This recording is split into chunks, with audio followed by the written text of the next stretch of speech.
Effortless physics. My name is Monika Agarwal और हम कर रहे थे इलेक्ट्रोमैग्नेटिक इंडक्शन और आज हम करने जा रहे हैं state and define mutual inductance and give its SI unit. ये वीडियो देखने से पहले आप इसके पहले वाला वीडियो जरा देख लेना तो आपको थोड़ा आइडिया आ जाएगा कि म्यूचुअल इंडक्टेंस होता क्या है। यहाँ पे उसी का हमने सिर्फ डेफिनेशन और यूनिट निकाला है।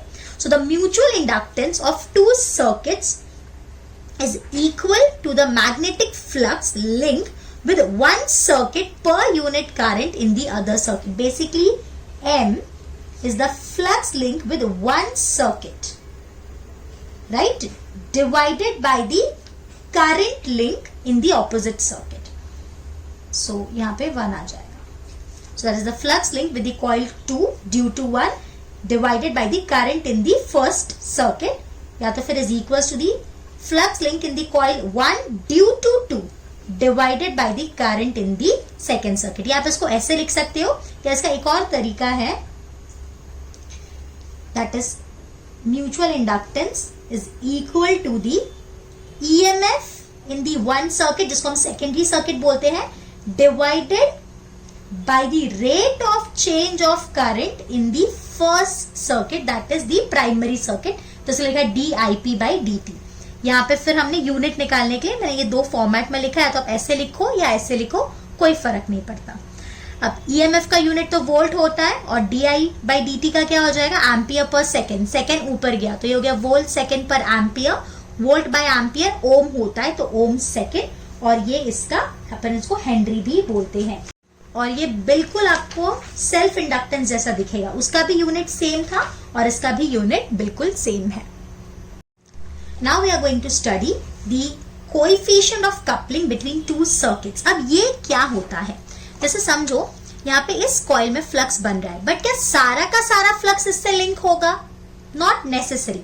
हो भी सकता है, नहीं भी हो सकता है, या थोड़ा बहुत हो सकता है। तो वही उसी चीज को हम कपलिंग बोलते हैं, coefficient of coupling. It is the measure of the portion of flux that reaches coil 2 which is in the vicinity of coil 1, यानी 1 में से कितना 2 तक पहुंचा तो उसका जो मेजरमेंट है उसी को अपन कोएफिशिएंट ऑफ कपलिंग बोलते हैं। जितना ज्यादा कपलिंग होगा उतना ज्यादा म्यूचुअल इंडक्टेंस होगा, मतलब जितना ज्यादा K होगा उतना ज्यादा हमारा M होगा। नाउ नेक्स्ट इज ये जो इंडक्टेंस है that is directly proportional to the induced voltage. अब इसका मतलब क्या है, यहाँ पे जरा देखो, ये जो M है ये इस ईएमएफ को डायरेक्टली प्रोपोर्शनल है ना, तो हम वही लिख रहे हैं that M is directly proportional to the EMF induced voltage E21, but we also no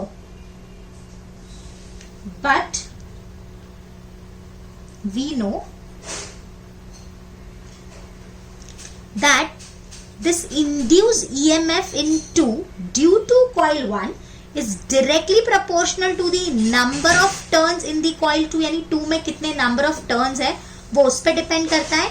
It depends on the coefficient of coupling, obviously K पे डिपेंड करेगा, and it depends on the flux in the primary।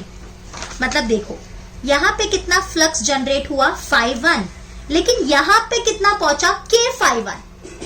यहाँ पे कितना flux generate हुआ, वापस सुनो, 5-1, लेकिन यहाँ पे कितना पहुंचा K51, बिकॉज सारा का सारा यहाँ नहीं पहुंचता है। बट यहाँ जो EMF इंड्यूस हुआ वो ऑब्वियसली फ्लक्स पे डिपेंड करेगा, साथ में किस पे डिपेंड करेगा कि यहाँ कितने नंबर ऑफ टर्न्स है। तो इस पे हमने क्या लिखा, that the EMF induce in the coil 2 due to 1 is directly proportional to the number of turns in coil 2 as well as K51। But 5-1 जो है that is directly proportional to N1। अब यहाँ जो इस कॉइल में जो flux generate हो रहा है वो ऑब्वियसली यहाँ पे जो नंबर ऑफ टर्न्स है उस पे डिपेंड करेगा। तो अपन क्या लिख सकते हैं, E21 is directly proportional to K N1 N2। Also L जो है that is directly proportional to N square. ठीक है, ये जो L होता है ना that is self inductance is directly proportional to number of turns का स्क्वायर होता है। So N is directly proportional to root L. So N1 is directly proportional to root L1 and N2 is directly proportional to root L2. So E21 is directly proportional to k root L1 root L2. But यहां से हमको पता है E21 is directly proportional to M, right? E21 is directly proportional to M. So can we write M is equals to K root L1 root L2? So this is the relation. Is this clear?